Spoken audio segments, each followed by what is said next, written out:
This is Sex at Dawn, an exciting guide for sex, romance, and intimacy. Discover how to have a healthy and exciting sex life. Written by Avery Kaplan, read by Deedee Ash.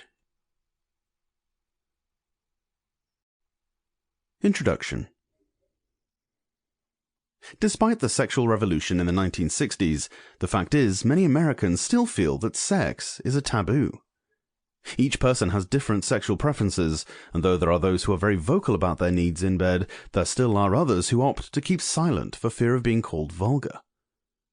Researchers nowadays are saying that another sexual revolution is well underway, as evidenced by the high rating of shows that has sex-related content. In a recent study conducted by Jean Twenge of San Diego University, it was found that 50% of teenage girls are already having sex, and are also considered the leaders of the teen sexual revolution in the New World. The issue of oral sex is now seen in a new light, as more and more teenagers no longer see it as disgusting. The trend shows that sex has moved past the boundaries of relationships, marriage, and pleasure towards the quest for pleasure. With the knowledge of teenage sex, how many parents have bothered to educate their children about the pros, if any, and cons of early sexual activities? Studies show that parents would rather pretend that their children have no idea what sex is yet, and talking about it would make them more curious, which could lead to experimentation. But this is definitely not the case. Children can now access sites featuring couples having live sex, or a live sex show with hot models as stars.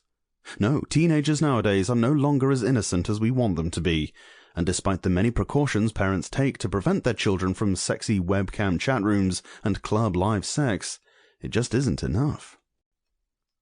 Children still need to be educated by their parents. They need to know that they are not the only ones experiencing things such as arousal or even masturbation. Children are confused, and for them to be properly guided towards their societal roles, parents still have the biggest part of it. I still believe that the biggest problem with the teenagers lies on the fact that, technically speaking, they are still children. Biologically, teenage girls are not yet equipped to bear healthy children. Aside from this, the spread of sexually transmitted diseases can easily affect teenagers, as most of them refuse to follow the lessons taught in sexual education. People blame teenage pregnancy to the proliferation of sex-related media and easy access to porn sites.